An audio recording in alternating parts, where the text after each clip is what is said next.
This is my first podcast here in Almmyra, New York. Yes, welcome. Swami Vishwananda. I had never heard his name, but I knew his name. And I was like, what is this? I need to meet this person. In 3 years, I want an ashram. This was Guruji's Adesh. If you don't have the pre-existing communities and the resources and whatever else, you have to sort of do that from scratch. And so what was I'm sure there were challenges.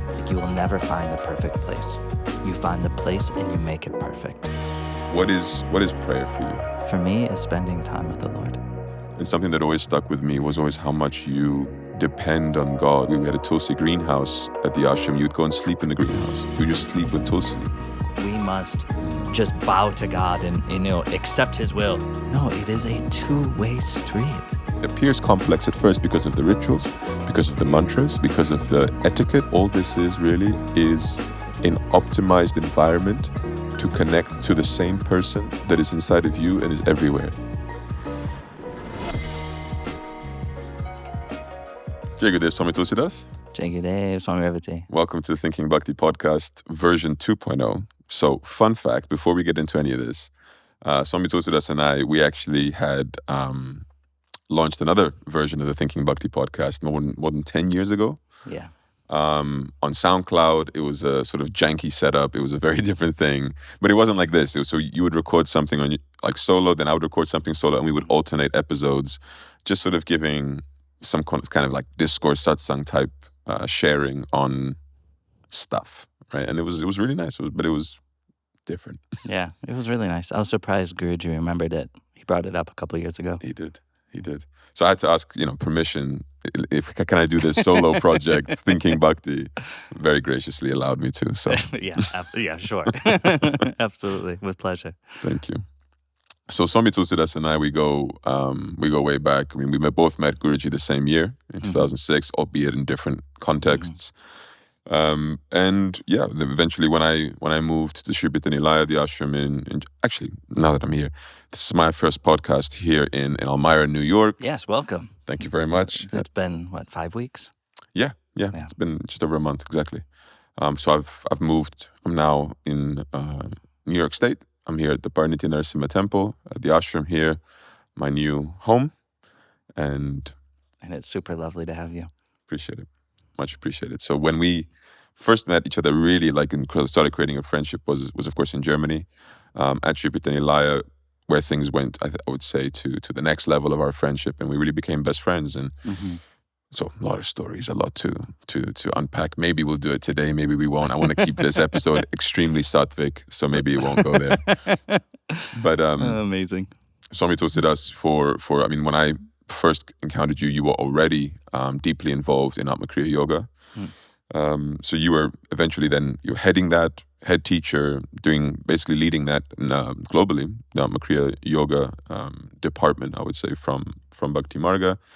And then eventually, of course, becoming a rishi, becoming a swami, coming here to America, heading up this community, leading the Bhakti Marga expansion into America, let's put it like this. And eventually, the acquiring and opening of this temple and this ashram. And so I'd love to get to that. But before we do all that, who were you before you joined Bhakti Marga, and why did you join the Paramahamsa Vishwananda's movement? Yeah, so this goes way back. I feel so old lately.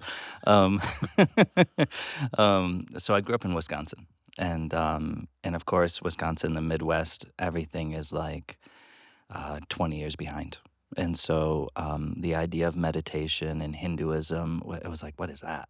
Like, it was just something so far removed from like everyone's daily life.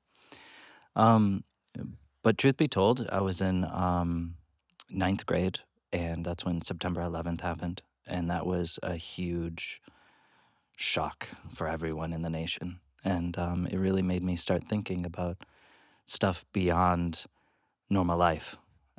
It was slow. It wasn't like, oh my God, there must be something bigger or better, or there's something beyond this life.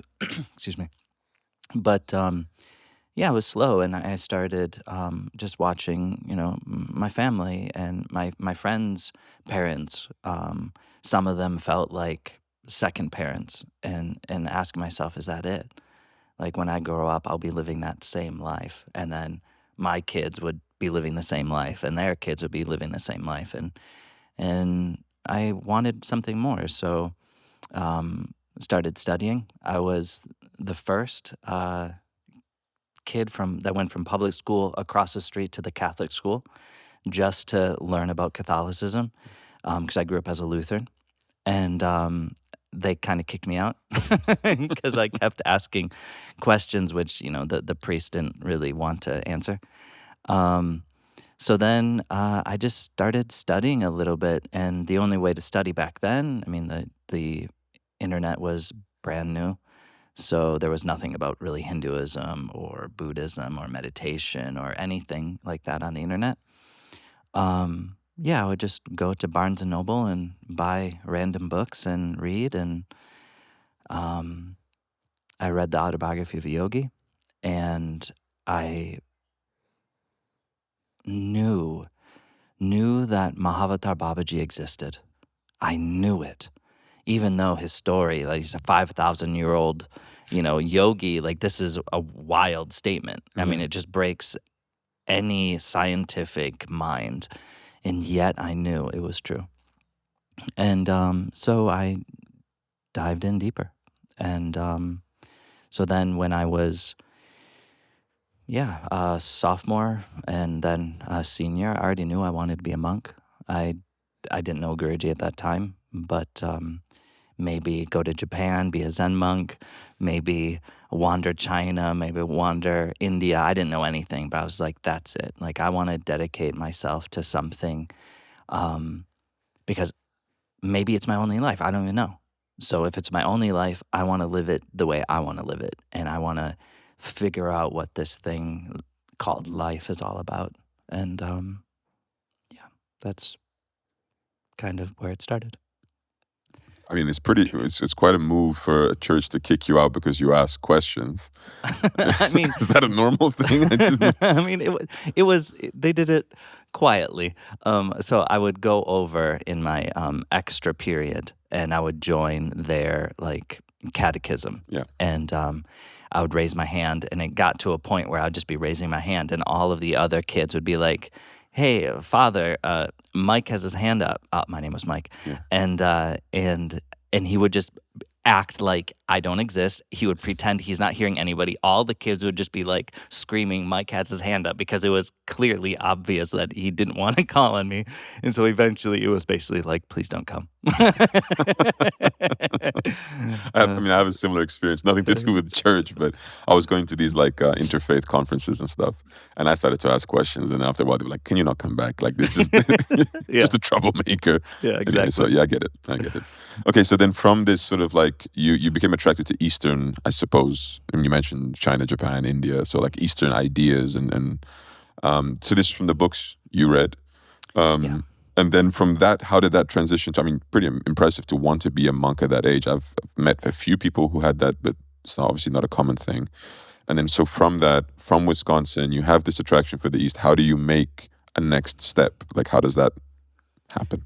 So I reached out to SRF, Yogananda's original organization. And understandably, when I was like, I'm 17, 18 years old, I say I want to be a monk. Understandably, now that I run an ashram, I understand their response, where they were like, ooh, maybe take it a bit slower. And of course, that's not the answer I wanted. Right. And so I started searching a bit more. I found out about Kriyananda, Swami Kriyananda, and his organization, Ananda. And so then I went to California to be there. And I'm going to be honest, as soon as I arrived, it felt like home. Clearly, because the Kriya Shakti, the Kriya energy, Babaji was so present there. Same with SRF, Babaji, the source of Kriya. And Swami Kriyananda was just about to start making monks. So I was like, amazing. Like, this is my home. I was there for about 6 months, and one of the residents, I was doing like a part-time job with him. He was a landscaper, and as we're driving to the job site, he said, my family's going to go meet this young Swami who is disciple of Kriya Babaji. I don't know. I have a feeling you might want to meet him. And I was like, okay, like a disciple of Babaji? Like, what is this? I'm like, well, what's his name? He said, Swami Vishwananda. And I had never heard his name, but I knew his name. And I was like, what is this? I need to meet this person. So the entire day I was digging this long ditch to make a water feature. And the whole day I was just going, Vishwananda, Vishwananda, Vishwananda, Vishwananda. I was like, I cannot forget this person's name. Went home, typed him into Google, scrolled down, found their website, clicked on it. And as soon as I saw his picture, my heart made words, he is your guru. And if you know, like, the life of Lihira Mashaya, like, you know, he had amazing, crazy experiences, you know, where, like, his wife woke up in the middle of the night, he's levitating, and, like, the devas are around him offering flowers and singing his glories, and he's, like, levitating in light. And I assumed that when, like, it would be the same, you know, when I would, you know, I was 18. So I thought, like, you know, but actually it was really frightening because I really loved Yogananda, as I still do. And I was like dedicated to that path, you know, and Yogananda always said, you know, you don't guru hop, you know, go till the end. And so I went into their mandir and I looked up to the ceiling and I said, Swami Vishwananda, if you are enlightened, you can hear me. For the whole month, I was talking to him. It must have been absolutely annoying. Anyways, and I said, you know, you're coming in a month, but I have no way to get to you, you know, so you got to figure it out. And I left the mandir, and I opened the door, and the door nearly grazed my friend's nose. And she was from the exact town where Guruji was going to go give darshan and a blessing, or interviews. Yeah. So he used to give like 10-minute interviews. Mm-hmm. And I was like, this darshan, I don't know what that is. It's weird. I need to talk to this guy. Is he my guru? So I said, do you want to go meet a saint? She said, yeah. Where from? I said, well, San Ramon. And she goes, oh, that's exactly where I'm from. I said, amazing. Okay, let's go.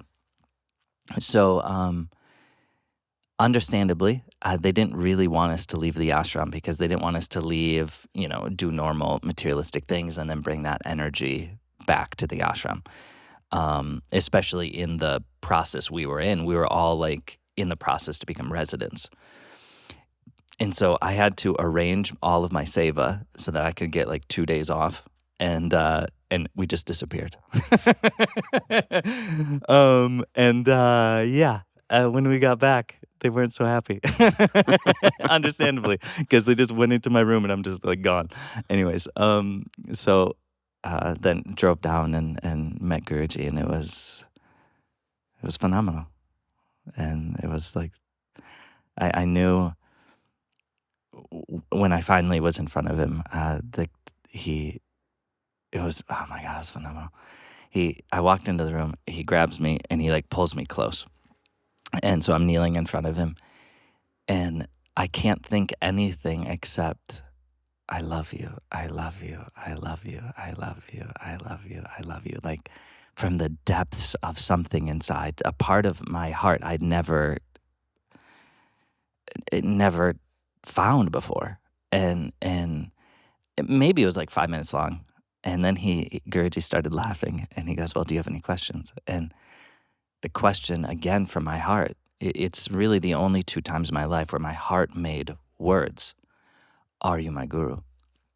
But I understood if I asked this question, my hopes of going to Japan, being a Zen monk, or China or whatever's finished. Like, I'm going to follow this guy until the day I die. I knew it. And it was like looking death in the face. Like, if I ask this question, my hopes and dreams are done. I'm following this man. And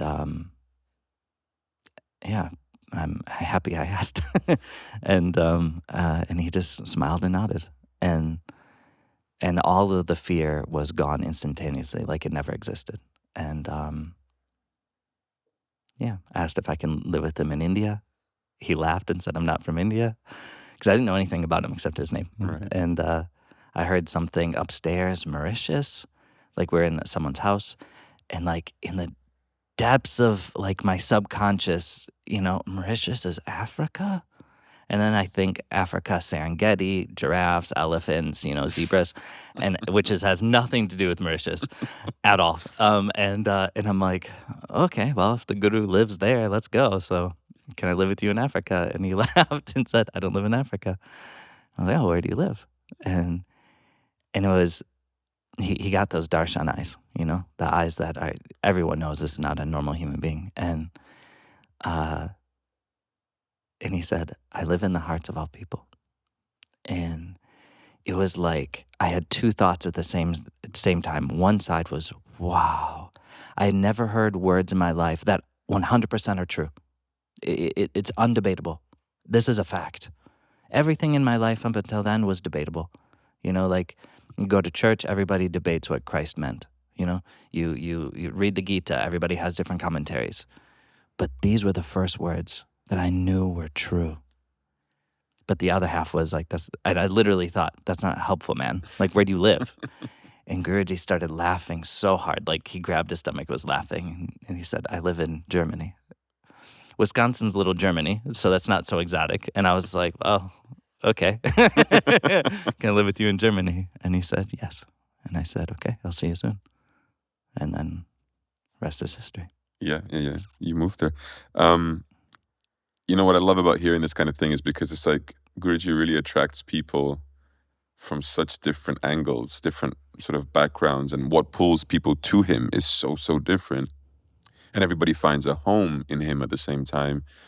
And then eventually he just somehow brings all these super diverse reasons for why people come to him and diverse backgrounds into something that's completely cohesive, right? And I think like you being, Babaji centric, and then I want to be a monk and the Kriya and disciple, whatever.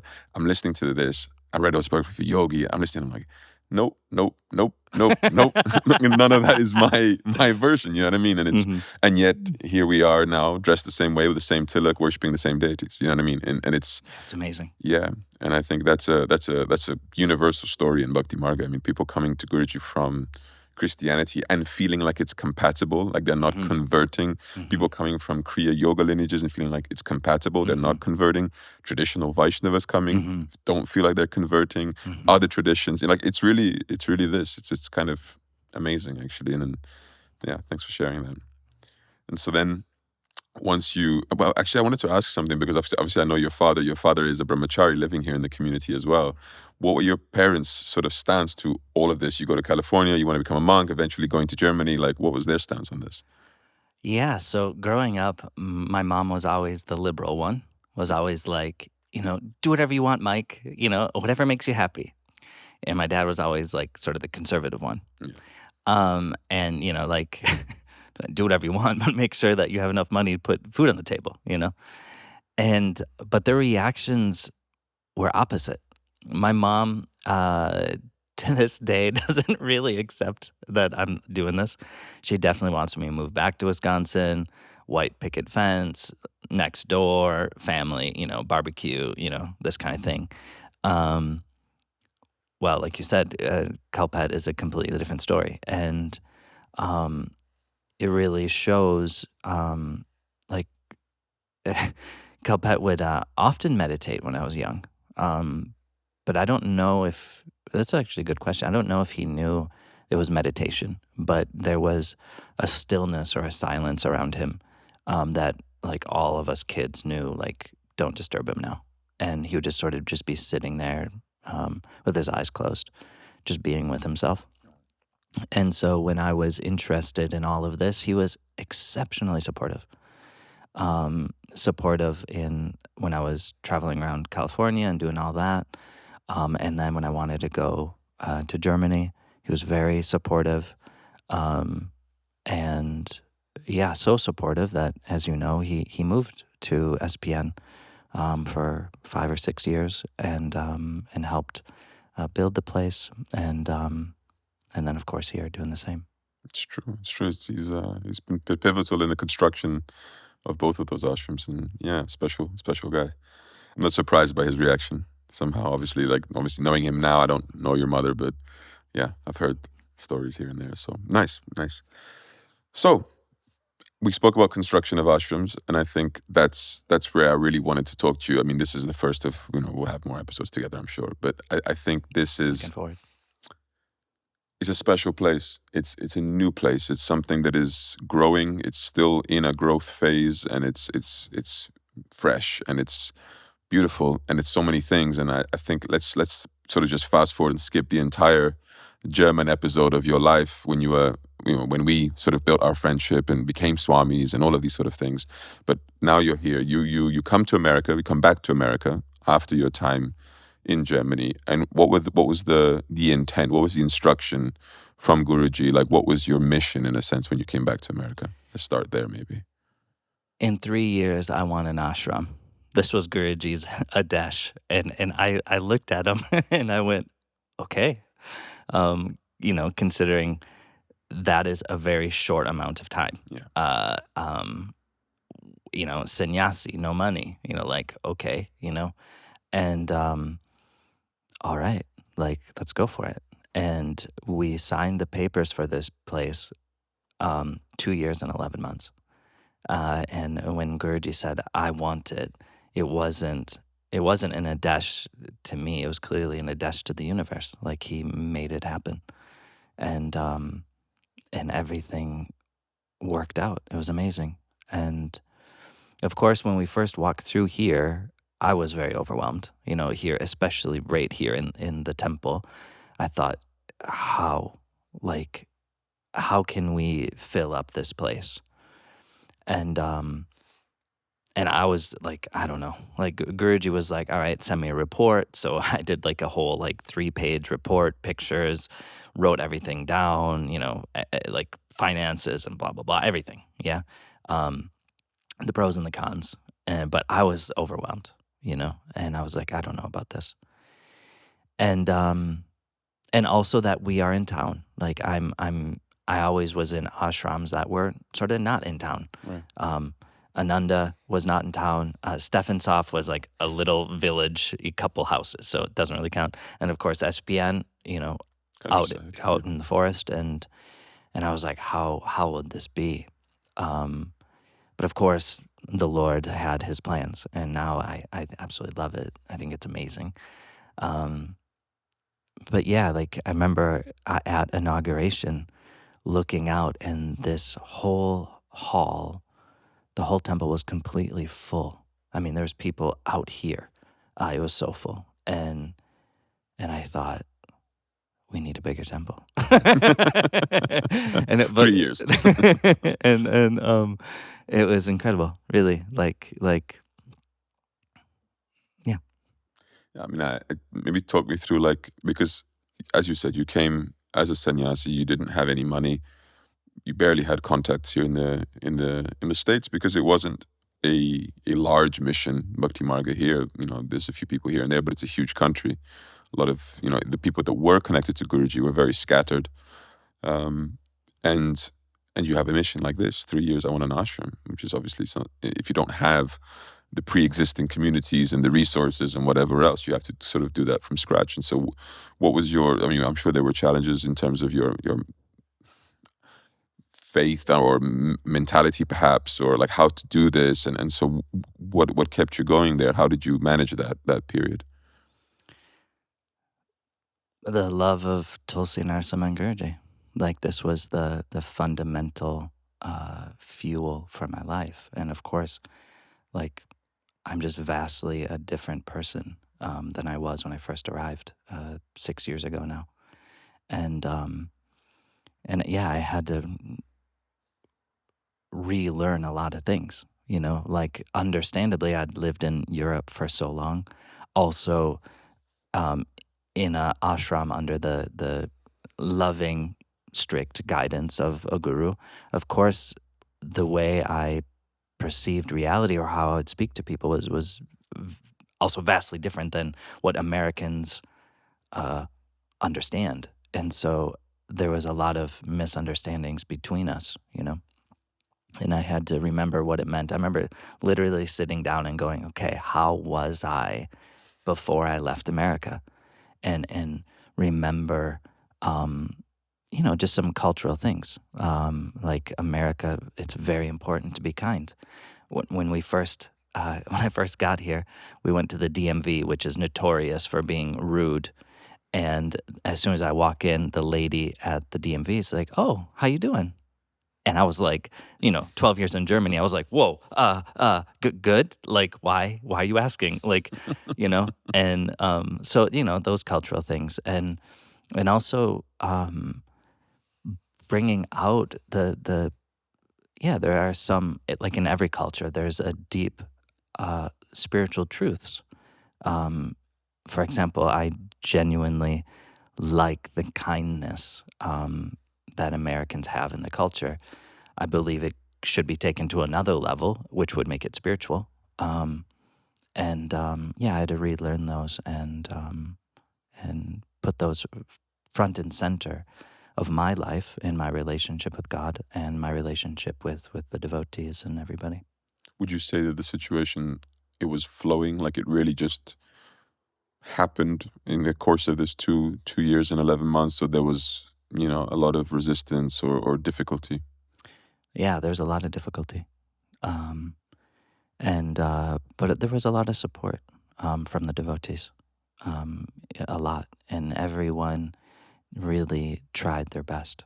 And because everyone is here for one reason, because they love God and Guru, and and yeah, of course. But why we love God and Guru is different, and that's what's beautiful. I love that about Guruji, that there's not nobody's a carbon copy of one another, Yeah. like you were saying earlier.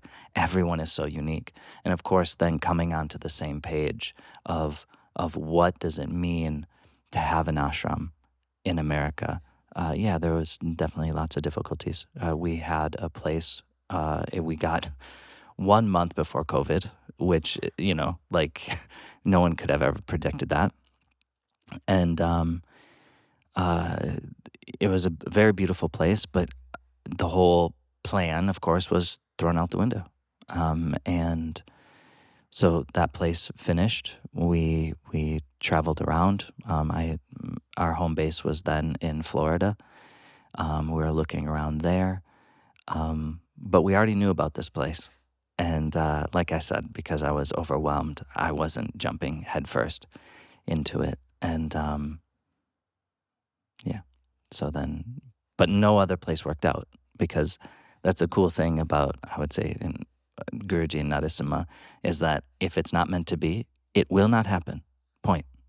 And so, like, no other place worked. So in the end, we only had this place. And in the end, it's the most perfect, beautiful place that I could ever imagine.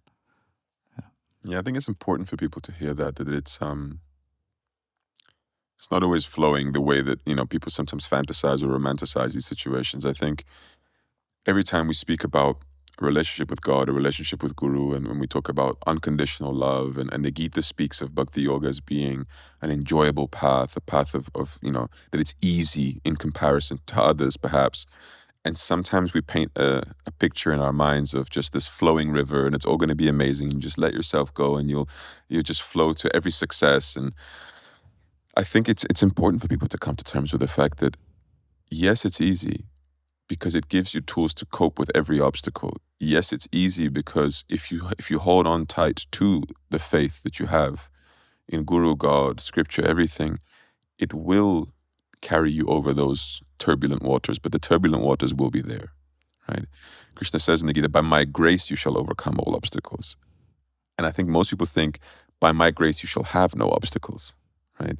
And so I always prefer when there are even lots of obstacles, because then we get to talk about them and we get to sort of say, look, this happened and that happened and this is how we overcome. And why did you overcome?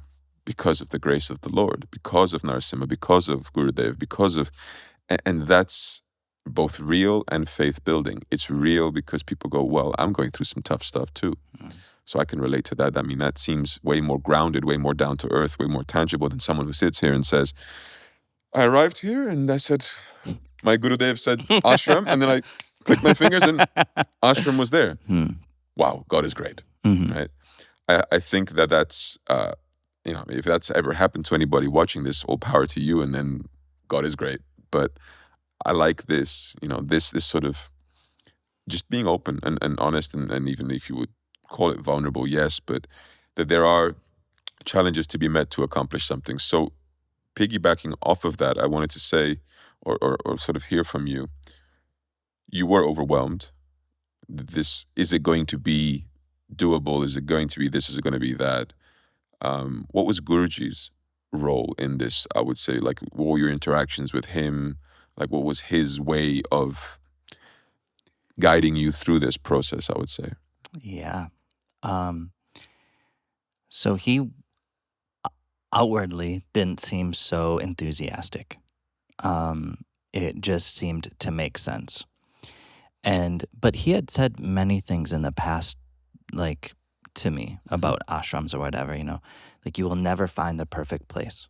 You find the place and you make it perfect. Yeah. Nice. We should live within our means. Don't think big, because if you're going to like think big like that and try to get the perfect place on an island in the Bahamas or something, worldly great, it's going to fail. Yeah. Take what you have and inject it with great love. And I look back and of course, like, that he seemed like distant or a little bit indifferent. It was difficult, because I was asking myself, is this what should happen? But it helped me. I can see now Guruji was weaning me off of that necessity for that human relationship with him. Because everything from the very beginning, Guruji has always been, to me, talking about after he leaves his body, the spiritual aspect of himself. I was in at Stephensoff maybe a month, and it was the first time he brought it up, after I leave my body, this topic. Then without my Kriya, all of those years, make sure Kriya will last after I'm left my body. And so every decision we made was about after he's gone. But of course, lived there with him, So there was still this, he's like my father, And then all of a sudden he seems distant. And I had to find a deeper reason, not because this person who I love and respect greatly is patting me on the back and encouraging me. No, you got this. No, you're an adult now. You're a Swami now. So where is your faith? Are you going to keep going even if I'm not here? Like, why are you on the path still? Why are you doing this? And and it was difficult. When we first moved here, we didn't have heat or running water. We would go to the bathroom literally in buckets and have to tie it and throw it in the trash, and it was incredibly difficult. And yet, I'm so grateful for it, because it helped cut away all of the external things and just be like, but we're here because we love the Lord. We love Tulsi, we love Narasimha, we love Lakshmi, we love Kali. So we're going to do this. And we love to see other people love them. And the one of the many things I can say that's consecutive with Guruji or from the very beginning is to see how happy he is when other people love God. And it's like, okay, all right, we're going to do it for that. And first time Guruji was here, oh, it's big. And that was about it. He didn't really say much else until he left. We're in the airport, and he gave me a hug, and he said, I'm happy with what's happening here. And then, we were then building the temple, Guruji was coming 1 year later for the inauguration. So when Guruji first came, none of this was here. The murtis were not here. Paintings on the wall, not here. It was just an empty church. An empty church, yeah. And then in 1 year, it was completely transformed. And And it came to a point where I was like, I didn't even want to share with Guruji what's happening. I wanted it to be like a surprise. And he totally reciprocated. It was amazing. He even knew, even though I never said that to him, he knew my heart. And so when people would try to tell him or show him pictures, he would say, no, don't show me. I want it to be a surprise. And when I heard that through the grapevine, I was like, my God, Guruji, you're incredible. You really know the hearts of your devotees. Then he comes, inauguration, phenomenal. My God, like incredible. And then he gives a talk and he says, Narasimha always planned for it to be here. And this journey of like how difficult it was practically, emotionally, spiritually, like, is this really the place? Like, is this just, I don't know, my own ego or whatever? And also that Guruji was, seemingly distant. It ended with, Guruji crying and saying how happy he is with the devotees and to see how happy everybody was. And when Guru's happy and Bhaktas are happy, Bhagavan is happy. And like, okay, this moment changed me deeply. To stop seeing obstacles in a negative way, but to be like, okay, like it is beautiful when we do something for someone we love, for Narasimha, Tulsi, God, Guru, and obstacles are a beautiful thing. I mean, talking about obstacles, obviously I've had the privilege of being close to you for many years, and I've seen how you've handled obstacles at different points of your life for different reasons, different natures, different types of obstacles. And something that always stuck with me was always how much you depend on God in those moments, how much you turn to them for solution, for shelter sometimes, for nothing more than that. I remember when we were much younger, there were, you were married at the time, and there were, challenges in your marriage as well. And sometimes, we would talk about it as friends do, but your go-to solution, we had a Tulsi greenhouse at the ashram. You'd go and sleep in the greenhouse. You just sleep with Tulsi. Tulsidas, by the way, because great Tulsi devotee. Well, I don't know about that, but she is great. But I remember seeing that and just thinking, yeah, I mean, it seems so simple, but at the same time, how many people really do that when they have problems, that they really just sort of go and be with God as like, I don't know that this is necessarily a solution, but it is a solution. It's just being, you give it up to God and depend on God. And it was always an inspiring thing. And I think at different times when you were here and I was still living there, you had moved. And so now we were obviously living in two different, parts of the world. And when we would catch up or speak or whatever, I could see like, look, this is a very different reality now.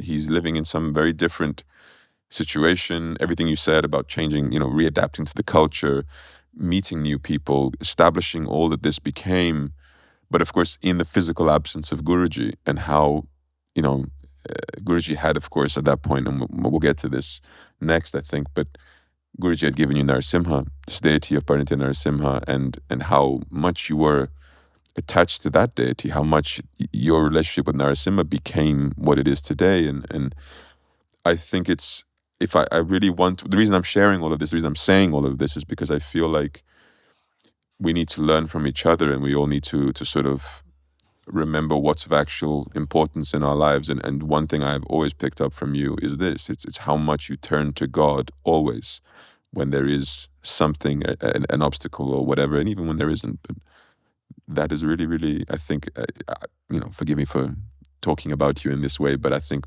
people should know that. People should see that, and it should be something that to be emulated. Yeah. I by the grace of Guruji, his constant encouragement, first with my relationship with Tulsi, and then relationship with Narasimha, he was always encouraging that type of relationship. And of course, it's the moments when he was, like when I first arrived in the ashram, it was the first time I saw someone pray, not as if God is maybe somewhere beyond the universe, like they're screaming into the void, but he was praying to the Divine Mother as if she's sitting right there. It was so intimate, this love and in the prayer. And this touched me deeply. Obviously, I didn't understand it or get it, but I was just like, wow, that's amazing. And then how he always interacts with his mortis and with the deities. Like he would walk into the old temple in SPN and wave at all the mortis, wave at Krishna, and I was like, oh, that's so beautiful. And one day, he knocked on my door, and I was watching The Reluctant Saint, and Guruji said, "What are you doing?" I said, "Oh, I'm watching The Reluctant Saint." He goes, "Oh, my favorite movie." Well, every saint movie is his favorite saint movie, so it's fine. But he runs in and he sits down, and it was so adorable. He like sits cross-legged and puts his hands on his hands like this, yeah, and he just waited until I hit play again, and we just sat and watched the entire rest of the movie for maybe, probably nearly an hour, just in silence. Just sat and watched it, and at the end he smiled and he goes, "Tell me, why doesn't anybody understand God?" And I laughed and said, "You're the guru, you tell me." He says, "Because God is so simple." And when he was walking out of the room, he just sort of stopped and looked up and he goes, "I think everybody's too stressed about being saints." Yeah, who cares? And he walked off. And of course he was speaking to me, like, I want to, be a saint, because I remember even looking at him thinking, but that's what we're here for, to be saints. But then if we ask a saint, "Are you a saint?" They're like, "I don't know, and I don't care." God is great, Narasimha is lovely. He is merciful. Suktikarna Narasimha. He loves to hear the prayers of his devotees. He has one pointed devotion for the devotees. Bhaktavatsala Narasimha.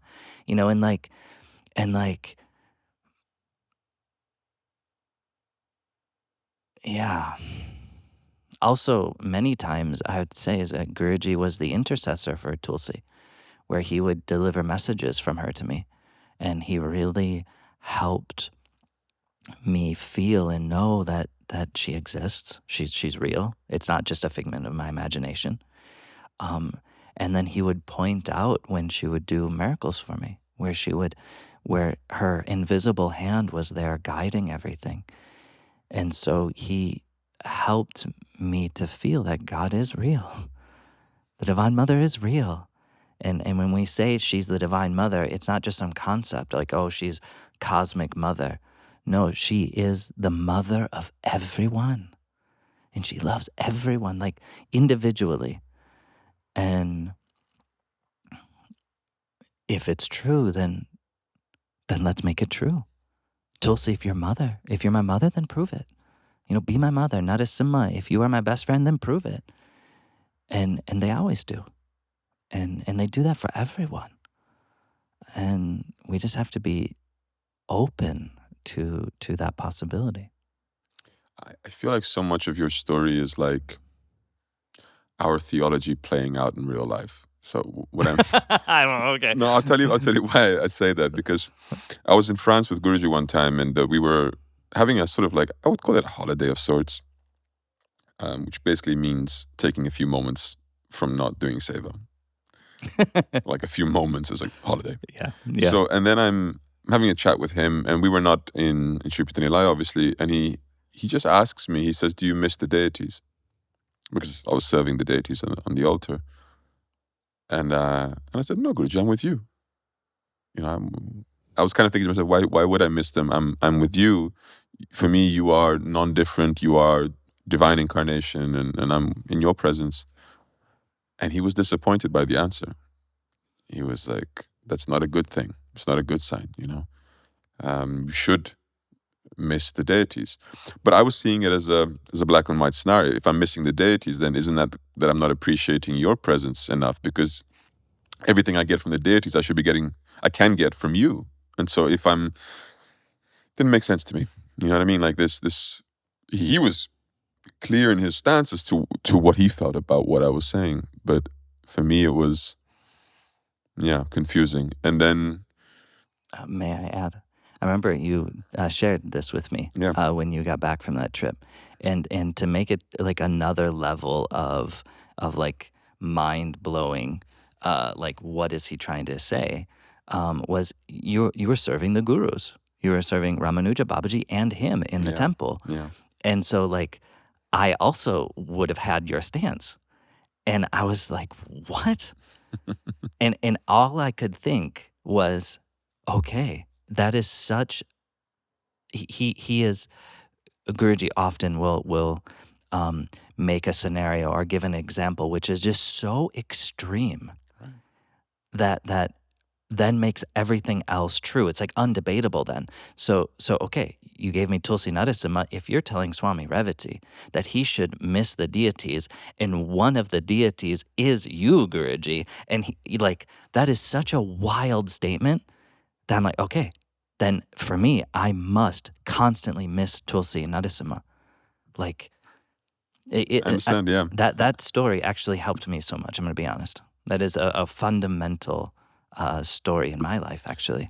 I'm glad it did, because it's exactly the point I was making about our sort of theology coming alive, because he had always said, Guruji had never stopped saying, you worship Guru and God parallel, right?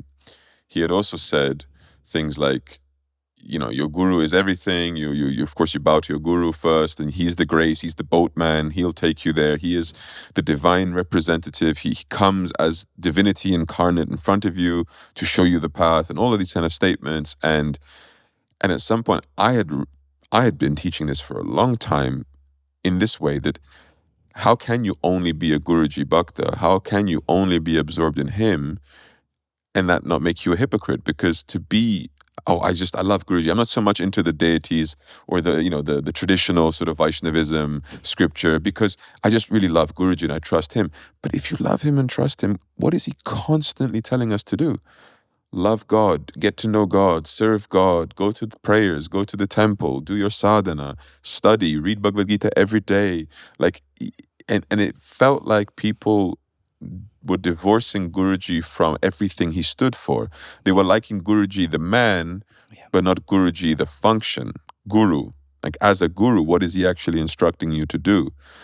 And I have been teaching this for years, and I had my own little moment in that scenario of maybe not flat out hypocrisy, but a sort of moment of, I can't deny that it is the same being that I'm greatly appreciative of being in his presence right now is the same one who has always told me to prioritize the temple, to value the service that I'm rendering there, to care about my sadhana.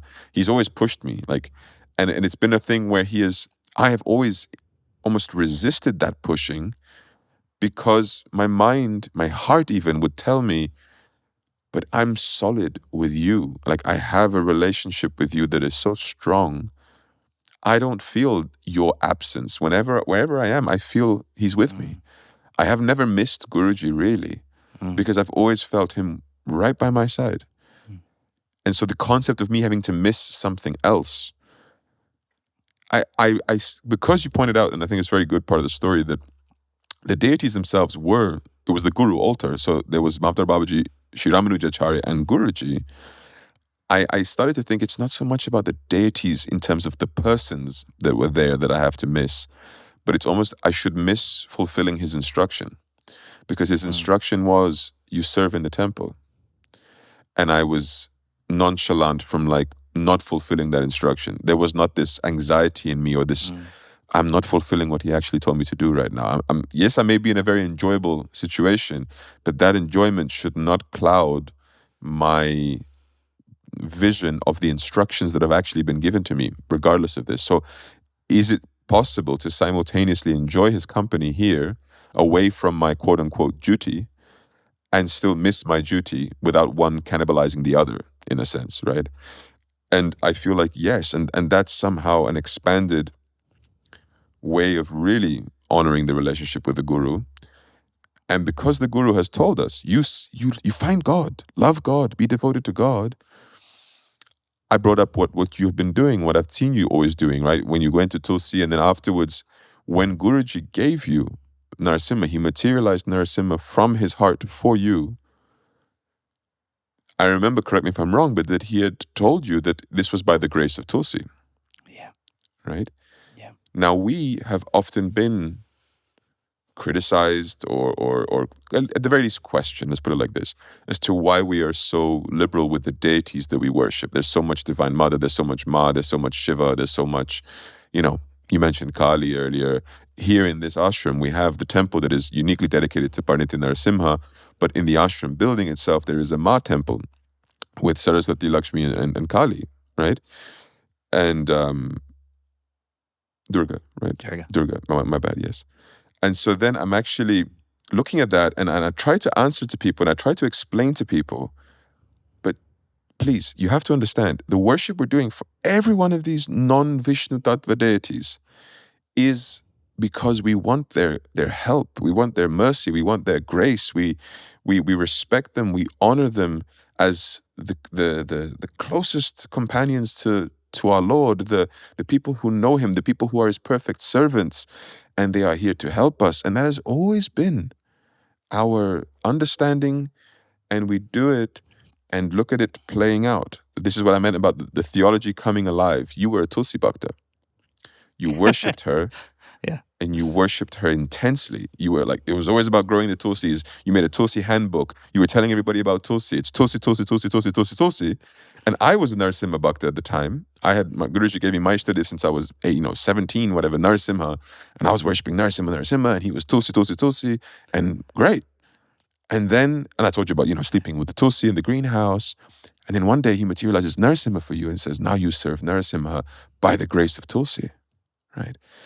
And I'm telling people, well, that's kind of what we believe. It's kind of what we teach. You worship Shiva, he takes you to the Lord. You worship the Divine Mother, she takes you to the Lord. That is their greatest joy, right? Yeah. And here it is, as an actual lived out practical consequence. Now, I'm not talking about that you're a God-realized being or that I am anything like that, but practically speaking, that is exactly the timeline and how it's played out. How do you sort of see all of that, and how has your relationship with Tulsi sort of evolved because of this Narasimha transition or this presence of Narasimha in your life? Yeah, like you said, I was married, and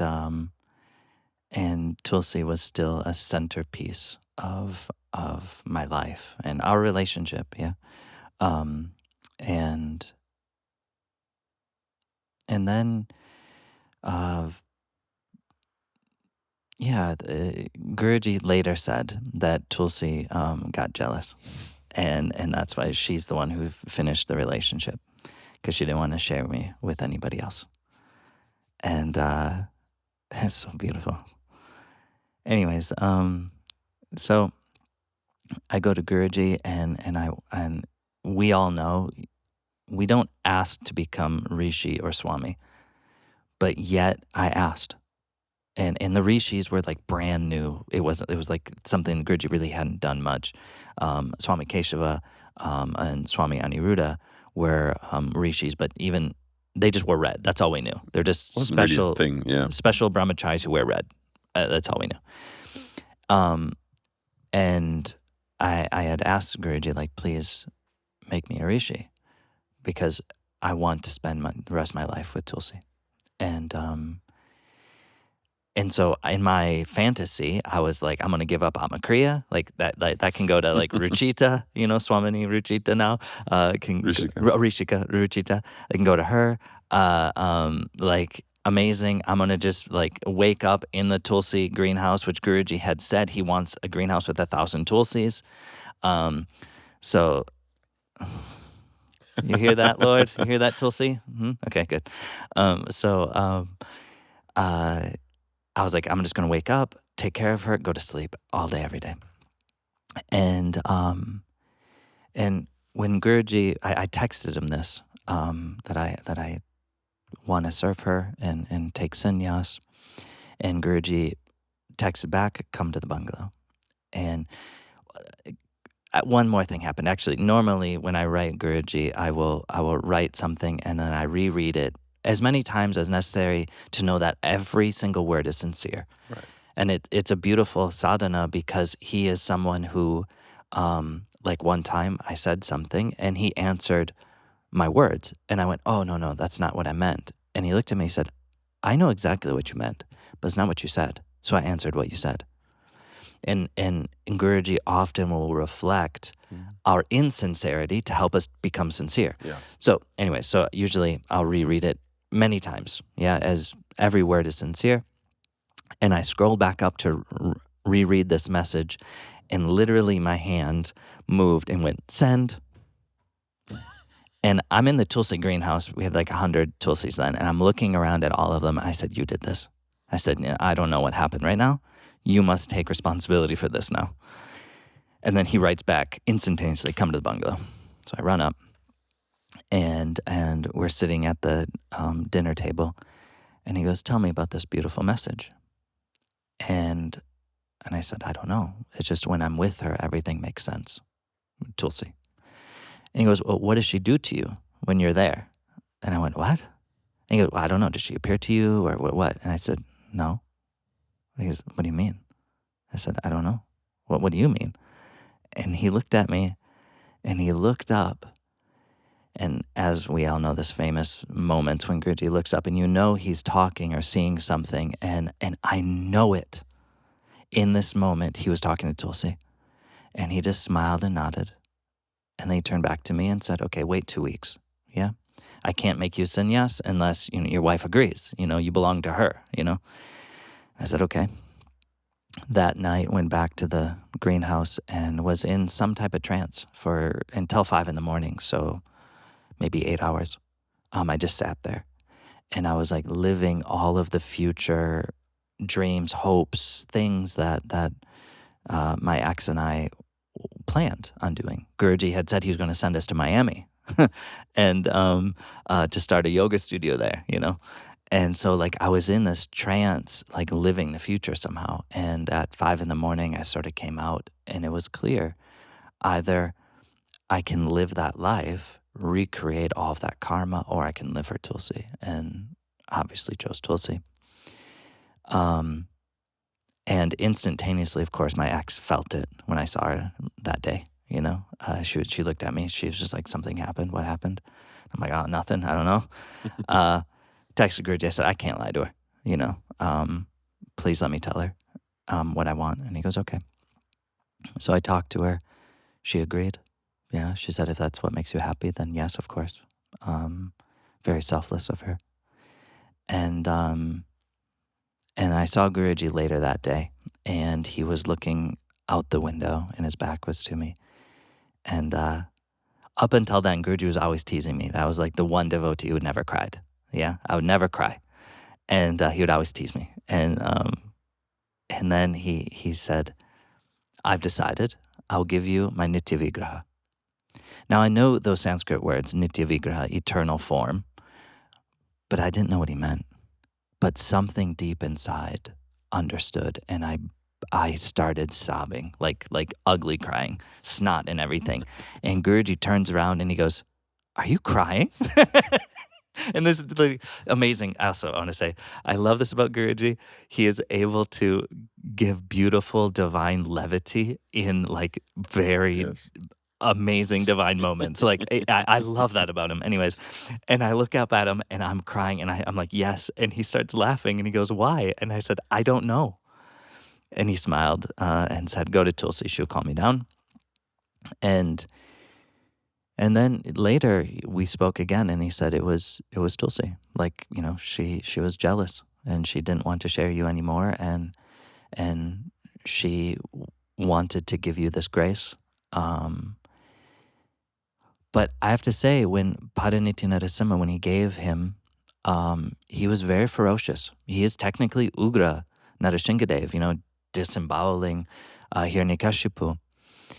And he was ferocious. And the Shakti, the energy was so intense that for the first 3 days, I would leave my room. It was too much. Until the third day, I was doing my puja and I looked at Tulsi and I said, I didn't ask for this. Any of this. I wanted to be just looking after you. I wanted your sweetness.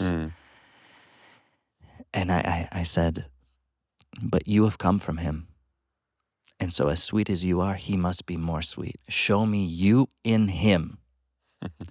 Instantaneously, this ferocious Narasimha, he physically changed. He smiled. And as he's so smiley now all of the time, and he became that sweet Paranitya Narasimha that we all know and love. And, that's the Divine Mother's intercession, like exactly what you're saying. She, Mahadev, they all come from him. And so they know him better than we know him. But they also are bhaktas, so they know where we're at. And so they will do everything to get us to him. And of course, like, I'm all about the sweet, loving God. Yeah. And Tulsi was like, okay. Like, if that's what you're attracted to, Narasimha is that also. And I'll show that. And we absolutely should always give our respect. If we have a connection or relationship with Mahadev or Ma is sort of beside the point. We should always give our respect because they are always there supporting us to get to him. And in the beginning, I did ask Guruji, like, because they were separate in the beginning somehow to me. And I asked him, will she be angry if I worship him? Because then I feel like I'm splitting my bhakti, And he laughed and he said, no, like, it makes her happy. And it makes her happy when we're worshiping him, makes him happy when we're worshiping her. That is our human judgment that makes us think they're separate. No, they are selfless. So they're happy when we're worshiping the other one, And if anything, my relationship with her has gone much deeper in my worship of Narasimha. I understand her much more, as, you were there when we're asking Guruji which murti is for the temple, and you were the one, when I asked, what about Tulsi? And Guruji said, yes, you can have your Tulsi. And you had said to Guruji, oh, on the main altar. And he said, no, she wants to be in the back. Put her somewhere else. And even in this temple, which this whole temple, all of this, as you have said, as Guruji has said, all by Tulsi's grace, even then she doesn't want to be worshipped. Even then she's like, just be happy with the Lord. And so my understanding and my relationship with her has definitely deepened. It's funny, again, as I'm hearing this, I was giving a satsang some days back, and then I don't know why the topic came up, but it came up about relationships, monasticism, this sort of thing. And I sort of in the moment had this thought, and I shared it, and it made a lot of sense to me. It's that our natures are so important in determining the kind of relationship we're going to have with the divine, because your Ishtadev being Tulsi at that point was, and Tulsi being this sort of mediator, intercessor type, for me, my Ishtadev was Narasimha from day one. And I know myself to be an incredibly possessive person in relationship, right? This is the thing, like, you belong to me, I belong to you. There's no other way to look at this, right? And I was laughing how I was saying, like, the more I understood spirituality in life, I realized that I could never really do a human relationship then, because it doesn't actually work that way. No person belongs to any other person. You may be, deeply connected and all these sorts of things, but it doesn't actually work. And so my nature to want to give myself fully to the person, but have the person belong fully to me also, is incompatible with reality. And then when I started to know more about God, I was like, this is perfect, because that's exactly what God wants. I belong to you and you belong to me.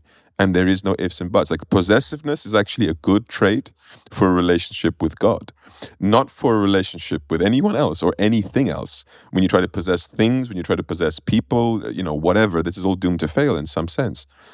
But with God, it was fantastic. And so I was just like reflecting, okay, like I get why he made me immediately like, usually there's Narasimha, there's no intercessors or intermediators, whatever, because I was going to be very, very possessive. And then if like Tulsi wants to hand me over now to the Lord, I'm like, well, no, because you belong to me and I belong to you. What are we doing here? You know what I mean?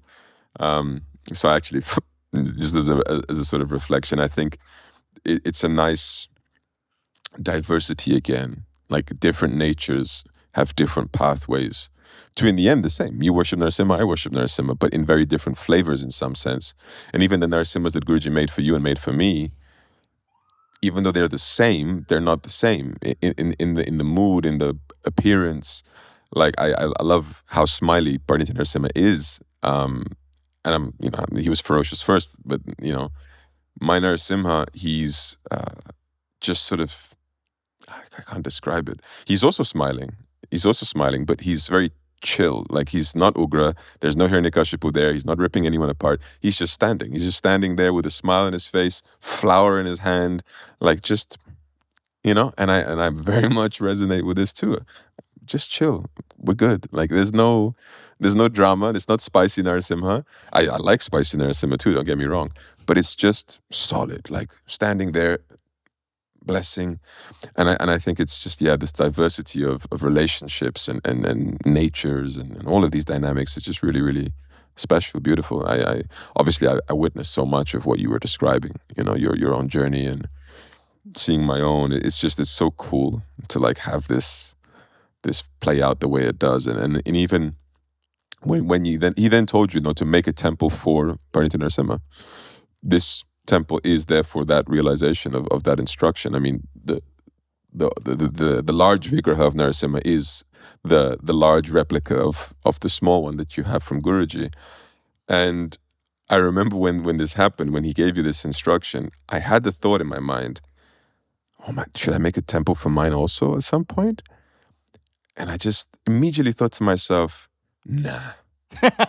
Amazing, dude. It's just, no, not my thing. And then I had another conversation. Another Swami came to me. He's like, Guruji said I should make an ashram for him. When are you going to make an ashram for him? And I was like, it was almost like the first time I'd ever thought about it. Like, I said, me make an ashram for him? He was like, yeah. I was just like, nah, I don't want to do that. He said, really? Well, why not? And I was just like, I don't know. I don't think about these things somehow. Like I want to serve his mission in whatever way that happens. And he's like, but would you be comfortable living in like another Swami's ashram? And I was just like, yeah. Amazing. Like, I love that. What are you talking about? Like, I don't have to be ultimately responsible for everything that goes on there. Great. I can put my energy somewhere else. Now, of course, since then I have led ashram projects, in Portugal and other places too. But it's not that I don't see those places as mine. And the thing is, there was a moment when, I know nobody does, but don't get me wrong, but it's not like that thing of, there was a moment actually where Guruji and I had an exchange. We were out of somewhere, again, on a trip. And he says to me in a sort of provocative way, when are you going to build an ashram? And I just look at him like, did I miss some instruction at some point that I was meant to do something like this? But I didn't say anything. I just looked at him with a funny look, and I sort of said, well, Portugal has an ashram now, and I spearheaded this project and this movement as appointed Swami of the country, etc.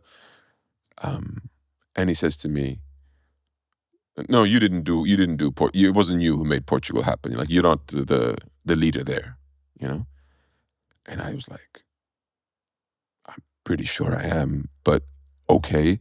From my understanding, would you consider this Swami the leader of that ashram? It was another similar, like basically a one-to-one situation. What I had done for Portugal, this Swami had done for another country. And so I was like, would you consider that ashram to be his project under his leadership? And he said, yes, of course. And my first instinct was, like, this makes no sense, and like a little offended even, like as if to say, well, why don't you give me the credit for doing this, which is the exact same thing that person did for that country, and there you're giving the credit, but here you're not giving the credit. So my first instinct was ego, offense, like what is going on? And then, the conversation went in a different direction. But that night, I'm sitting in my room and I'm thinking about it, the whole exchange, how bizarre it was. And then I just start to it clicks for me and I start to smile because I'm kind of like, wait a minute. I always said I didn't want to head up any ashram or temple or make anything like this, that I didn't want to be linked to that sort of thing. He's just basically confirming that. He's just saying no, that's not your project, right? Even though in practical terms, it's exactly what it was, right? But it wasn't. And so my point is that, again, it's the diversity of how we serve and how he manages each person's unique relationships. How you said he knows the heart of his devotees, right? Don't show me I want to be surprised by the temple. For me, it was no, it's not your project. Why? Because I didn't want to be in that position. I've tried to explain it to people before. It's not me shirking away from responsibility. By no means do I do that. It's more, I've never had this feeling of there is a place that I want to build for you and that I want to serve and run for you. My feeling was always, I want every place to be my place where I serve you in some sense. And I've actually tried my best in the last months and year to help broaden the vision of as many people as that are open to hear it from me and to speak to me about this, because I think it's beautiful. What you are affiliated to this place right now, and it's to your credit, and it's beautiful. And there are others who are doing the same thing, and it's all in the service of Guruji. It's all in the service of God, right? It's not about you guys, of course not. I look at this and I feel perfect, and let's always remain bigger picture conscious also. That is, this is one global family. This is one global arena of service. And it's all interlinked, and it's all for the one universal that we all have, which is our Guru and God. And so you're serving Guru and God from this space, but you're serving it for universal benefit, universal purposes. And I think everybody needs to be of that mentality always, because too often I see people become subconsciously tribal. And I see it in other movements too. I see it in other religions too. There is, Greek Orthodox Christianity, Russian Orthodox Christianity, Serbian Orthodox Christianity, Romanian Orthodox. What about just Christianity? Yeah. Yeah. And the sort of non-essential common ground that everybody has. Sorry, the essential common ground that everybody has. And I think the same thing can be happening inside a movement. There isn't Bhakti Marga Germany, Bhakti Marga America, Bhakti Marga India. This is for me a poisonous way of thinking of service, or thinking of how to visualize the family and how to bring people into a family. It all becomes very sort of divisive. And so in however long Guruji allows me to play a role in this sort of consciousness shift, I would like to help people of every corner of this world just become more universal servants of Guru and God rather than localized servants of Guru and God, even if that service manifests locally. Yeah. If that makes sense. Yeah. I have to say I really appreciate that, because what Guruji, he's able to hold extreme points of view and push things forward, like as a singular being. It's phenomenal how he's able to have things that seem opposed. For example, I remember thinking long ago, oh, Guruji, you want us to be, perfect sannyasis, and yet you want also us to be on Instagram so that we can spread the word. And it just but yet you can see that in Guruji, where he's able to hold two different seemingly opposite paradigms, all in service to a higher truth. For sure, the saints can do that. I'm yet to be there, and so I'm always exceptionally happy with the service you've been doing, because these two things must inform one another. If we become tribal, then that is actually incorrect, because the Lord is not tribal. The Lord loves everybody. Everyone can come into this temple, if you're part of Bhakti Marga or not, if you're Bhakti Marga Germany or not. Who cares? Guruji loves everybody. And if we only are thinking virtually, then there's nothing grounding. Concrete, yeah. Both of these things inform one another. And I've only met personally one person who can hold this, these extreme opposites and in their proper place and move things forward. And that's Guruji. Yeah. In so many ways. It's phenomenal. And because he's able to have like the sum total of all personalities, he's able to connect and guide each one. Like amongst the appointed swamis, there's 13 distinctly different people. That's phenomenal. Very different disciples, yeah. How is that possible to have distinctly 13 different people also all working together to a common goal of spreading his mission, spreading love throughout the world? Like, that is, I cannot logically understand. It's something where it's a miracle to me. I step back and say, amazing. But don't you feel like he's trying to teach us, like this duality that you mentioned? He's trying to teach us in periods of our lives, both of them, for us to come as close as we can to what he does and what he is. Because like what he told you, like as in, don't think too big. Yeah, like make it real, make it happen here on the ground. Like, because he holds both so perfectly, right? He's like, here, look, learn about this one. Make this happen. See what it takes to build an ashram, a temple, running brahmacharis and all of this sort of thing. Like, do that. Then sometimes he'll come and say, you all don't think big enough. Yeah, exactly.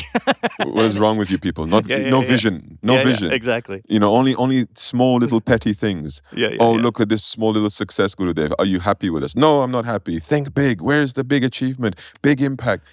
And it's like, okay. And you're right, it's not either or, it's both. He does both.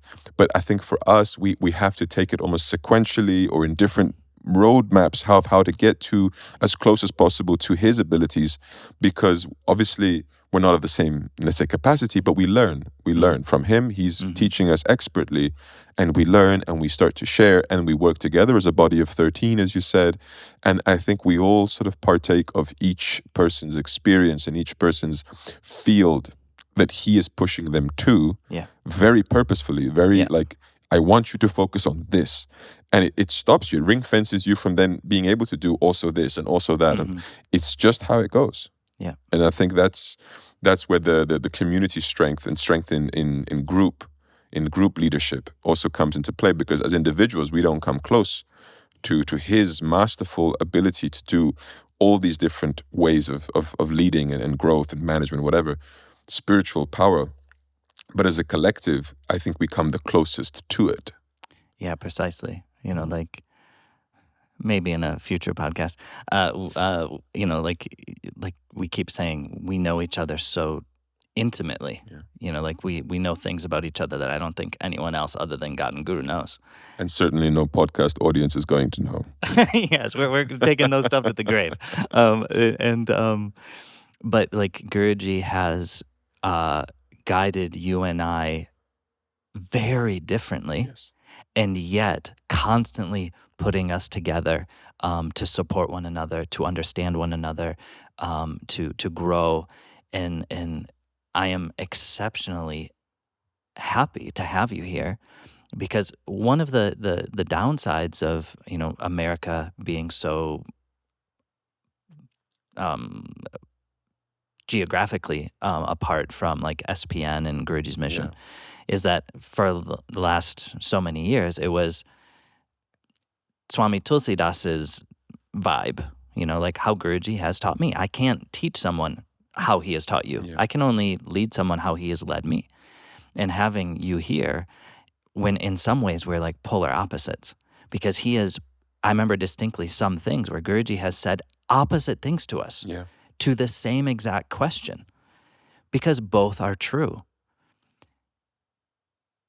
They're true in their own way, and I remember like many conversations us having over the years of going to understand each other, me asking you why, you asking me why. Oh, and then it usually comes back to Guruji said, like Guruji pointed me in this direction.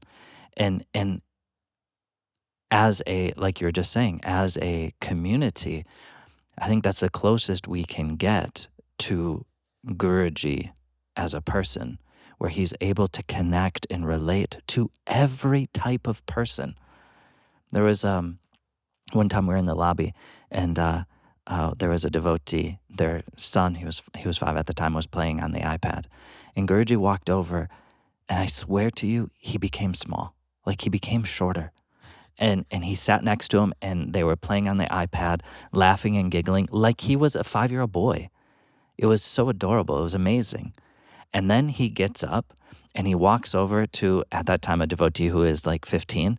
And as he put his like eyes on that devotee, he started like walking with this little 15-year-old, like swagger, like, and he gets over there, and Guruji doesn't even really look at him. He just sort of, and he goes, "Hey," and he goes, "What's up, Guruji?" "Nothing. How you doing?" "All right." All right. Very, very cool. Very cool. Yeah. No emotions. Yeah, exactly. and I was like, wow. And then Guruji turned, and there was a group of Matajis talking. And as Guruji walked over them, he started to walk as a woman walks. And men and women walk physically differently.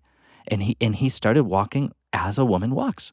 And then he started talking to them, and it was one of the most beautiful experiences I ever had with him, where to watch him go to each devotee and relate to them perfectly. I am unable to do that. I am just me. But together, we can share that God and Guru loves everyone. Okay, I might say something that someone might not like. You might say something to that person where they really like. That is great. Vice versa. Maybe. That's also how we're different. I'm very self-deprecating. But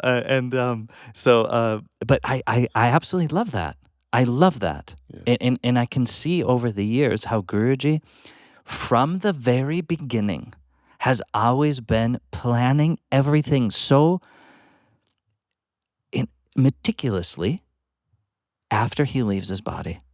Yeah. He's like, this mission will represent me, meaning that I love and respect everyone. And it's amazing, really amazing. And you can see that also in Guruji's murtis, the ones that he has inaugurated, how it's so beautiful how many people come to this temple and they're like, Narasimha, he is my best friend, he is my child, or he's my husband. And I'm standing there and I'm like, that's amazing, because I worshipped him for 7 years alone, and he was just like my 5-year-old best friend. But to someone else, he's like, no, he's my husband. I'm like, that is amazing. And you can see that with Guruji. Yeah. Each one has their own unique relationship. None better, none worse. And he everything he teaches, all of his philosophy, he represents it perfectly. Mm-hmm. They are not separate things. He is saying, this is the reality, and I'm going to explain it to your mind, so we can also get to that place and experience it too. Beautifully said. I feel like we must touch on this before we I don't want to make this too long, also because we have more discussions to have in the future. But prayer, because prayer, ever since this place opened, and we've been in touch as colleagues and as friends. You have said that this place is all about prayer. Prayer is the most important thing here at this temple, this ashram. Not that it isn't important in all ashrams, but it's like a real focus here, right? And when I was going to move here, when Guruji was sending me here to help develop the American sort of Sangha and to, think big. Don't think big, think big. Okay. One of the things he said was that it's like, they have a strong prayer culture there, sort of like fit into that, And what is prayer for you? What does prayer mean to you? Yeah, that's a great question. Prayer, for me, is spending time with the Lord. And before I met Guruji, prayer was a one-directional plea. But through Guruji's guidance and his example, prayer is a communication. Like here, we're talking back and forth. We're connecting, And prayer is about that connecting with God. of course, our mouth might seem like it's one way. We're chanting, doing the Stochamala, doing the Narasimha Pratanga Mantra, or doing our kirtan or whatever. It seems one way, or we're bathing him. It seems one way, but that in fact is not what's happening. It is a two-way street where he is also communicating back, but it's in a communication which the mind can't perceive. And but ultimately, it comes down to, like you were saying, what Guruji, the Adesh, or his, how many times he encouraged us to go to the prayers. And back in the day, I was not actually into prayers. I would go and do Tulsi Puja and I'd leave. For me, it was just me and Tulsi finished. Like you're saying, Tulsi, Tulsi, Tulsi. That's all it was for me. Tulsi, Tulsi, Tulsi. And I was like, oh, this prayer is for everybody else. I don't know, it's not my thing. But you see, Guruji is a beacon of divine love and grace, that regardless of what state I'm in, he is producing that love and grace. And so just entering into the physical proximity of him, all of a sudden you feel better, because it's like that negativity, that karma is going away. Those samskaras are being washed away. And he constantly showed me how important that is in a human's life. If you really want to attain the Lord, you need to be in such a scenario. He's not here. Oh, but he is here in the temple. And so by making prayer something heartfelt, so communication, by making it fun, and also crazy, with long kirtans, 72-hour yagnas, 108 next year, stochamalas, and basically just giving an excuse for us to be in that presence of that beacon of constant love and grace. Our negativity, our limitations, our samskaras, our karmas are washed away. Some say, but isn't that kind of annoying to the Lord? I've heard this many times. Then, he's just standing there and you're just doing the same thing all the time. Well, no, the purpose of life is to please the Lord. And one of his 1,000 names is Suktikarna Narasimha, the one who his ears are pleased with the prayers of the devotees. Okay. Well, if the purpose of life is to please the Lord, and now I know exactly how to please you, then I should do that, number one. And when the Lord is pleased, actually, you shared this story with me. For sure. Well, actually, all of the time when giving satsang and stuff, I'm always actually either saying that these are stories from you or stories with you, or they are actually, because Guruji's put us together so much. But I remember you sharing a story where Guruji was with a devotee and they were in a good mood, and they were walking down the street, and the devotee just looked to Guruji and said, oh, can I have darshan of Narasimha? And Guruji says, sure. And just turns to him, and boom, he has darshan of Narasimha, and Guruji laughs and keeps walking. And you shared, Guruji, is it really that easy? And Guruji went, yeah, you just got to catch me in the right mood. And that is amazing and phenomenal. And all I want is that Narasimha is in the good mood. That in the right mood, he'll give darshan, that we can be with him. And when the Lord is in a good mood, everything in life becomes smooth. It always works out. It's all good. So prayer is at first, at the first step, it is a thing we come together and do twice a day. It's abhishekam, it's kirtan, it's stotramala, Narasimha Pratanga Mantra, it's yagna, whatever. Next step, it's, oh, this is a communion. This is super nice. I'm enjoying being here. I can feel Narasimha's presence. That's super nice. Third step, it's every moment of every day, where it's a constant communion with God, where it's not stotramala, it's not japam, but it's everything is in service. And so, but that level where everything is in service, everything is used as prayer, I've only seen Guruji as the example of that. And I wouldn't even know that's possible without living with him for 12 years. So again, I can't give that to anybody. But what I can kind of try to do is make a space where they can feel that through the Murti. Right. Yeah. So that's why here it became so important. And I think it's become special in that way because one of the things Guruji says is, I mean, these deities, any deity that has been consecrated is, we have to look at it in energetic terms. I also feel like that's the healthiest way to look at it because sometimes people can get really caught up on the aesthetics. Like, oh, I like this deity more because the eyes are more beautifully painted, or this one's carved a little nicer. And I feel like that's a very superficial way to look at it. And I understand it, of course. We are, material creatures, and aesthetics play a huge role in our preferences, in our morality, and all sorts of things, right? But in energetic terms, what is happening is that the presence of that being, that very real person, is manifest in that object, in that murti. We're used to being in the presence of people by their physicality. They have to be physically present. And it's not that if I now leave this chair, you'll feel like I'm still having a conversation with Swami Revatikaanta. It's just not true, right? There needs to be the physical presence for us to see things that way. My energy may still be lingering here, but that's not sufficient because of the way we've been conditioned to see reality, right? That's our unfortunate predicament.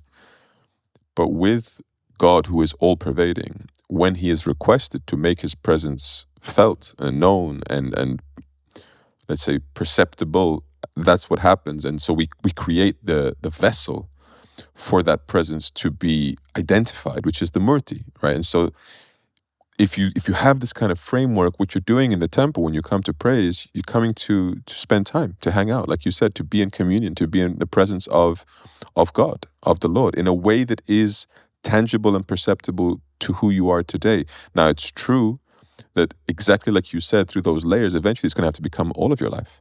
It's not just reserved to the temple. It's not just reserved to the ritual, but this is the pathway. This is the way by which you build up this sensibility to that being that is localized in the object of your service, being an omnipresent being a being that walks with you, inside of you, as the Paramatma, as Parabrahman everywhere, that same person just being all around you like you're immersed in the ocean. And everywhere you look is just God. But you don't get there like this. And now, of course, that exchange did happen. And I'm saying, Guruji, is it as simple as that? And he says, yes. You have to catch me in the right mood. I've been trying to catch him in the right mood ever since. I had a birthday soon after that. And he says to me, what would you like for your birthday? I said, I'd like the darshan of Narasimha. And he looked at me and he said, okay, you'll have it. And I was like, great. Today? He's like, no, soon. And I'm just thinking, soon is the worst answer you can possibly hope. Because what does soon even mean? So anyway, I reminded him a couple of birthdays later, like, by the way, remember that birthday present that you promised me and you didn't, and he's like, yeah, soon. It just stays as a soon. It's just like a delayed present. But of course that's a little playful thing, but the idea remains that as he told you in your room when you were watching The Reluctant Saint, God is simple. As he told me in that experience, it can be as simple as that, as just having a sincere request. And the mood of the Lord is that he wants to give.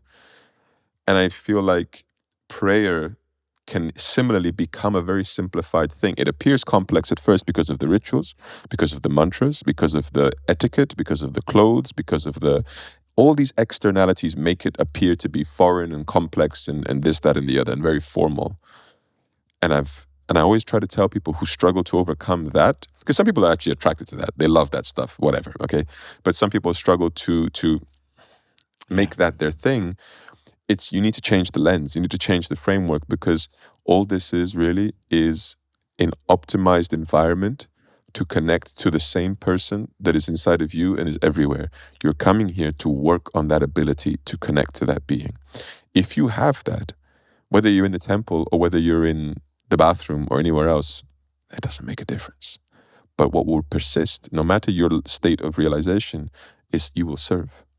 Service is the one universal principle, whether you're, and so prayer, from the way you described it, which I absolutely relate to, prayer becomes that which evolves into that kind of service. Like your prayer is the process almost by which your life becomes tangible service to that person at all times. And I think service is the culmination of all sadhana. It's the culmination of all prayer.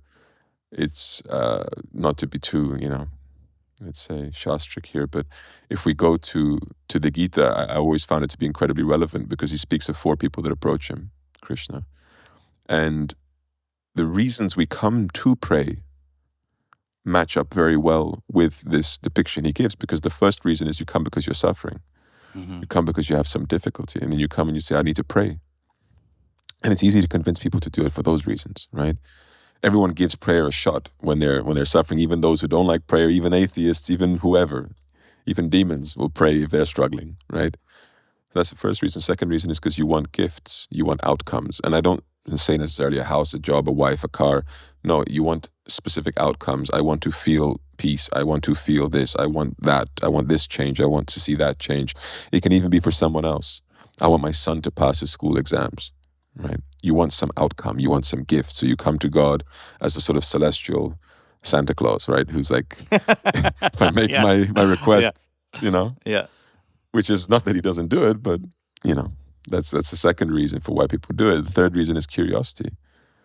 Just pure, unfiltered curiosity. Like you come seeking something, seeking knowledge, but it's a seeking that isn't concrete. You don't know what you're seeking, but you're seeking, and there's enough enticement, there's enough attraction, there's enough whatever to think, this is where I will sort of feed my curiosity, feed my seeking intuition, right? But the last one, the fourth one, which Krishna says is the highest. He does create a hierarchy here. He says this one is myself, is basically living in my own nature, is the one who comes with knowledge, not seeking knowledge, not seeking anything, but already approaches with knowledge. What knowledge? The knowledge of him. And when we know how God is and who God is, that he is everywhere, that he is inside of you, that he is inside of me, that he is inside that murti, he's everywhere. Then you come, and you know that you come from him, and you know that he loves you so much. You know that he is all those names of Narasimha that you were describing, that he protects me, that he likes when we help each other, he likes when I'm happy. All of these features of him, when those features are known, what rests? What is left? Certainly you will not come begging him for things, because you know he's Bhaktavatsala. What is the need for the begging? You don't come because, I'm concerned about a particular outcome, because you know he's already orchestrated that. He's already taken care of it. He's always taken care of it. He is Rakshaka, he's protector. So all of these ideas, they die. And the only thing that's left is, I just want to love you. And that love manifests as seva. Seva is the manifestation of love. Because love as a feeling, how do you put that into action? Service. Acts of service, right? And it's mutual. He serves us, we serve him, and it's just an exchange. And that's like, I find that to be the peak of prayer, right? The peak of all of that journey. There was a saint, her name was Lakshmi Manima, and she worshipped her Gopal Krishna as in Vatsalaya Bhav, and that he is her child. Yeah. And when she was about to leave her body, he appeared in a dream to her main disciple and said, mother's about to come to me. And when she does, place me in the ocean, because no one can look after me like she looks after me. And this is one of the most beautiful saint stories for me, that the Murti, that God became so attached to his servant that he's like, no one can serve me. Only she can serve me. And this absolutely changes the idea that it is a one-way street. We must just bow to God and accept his will, No, it is a two-way street.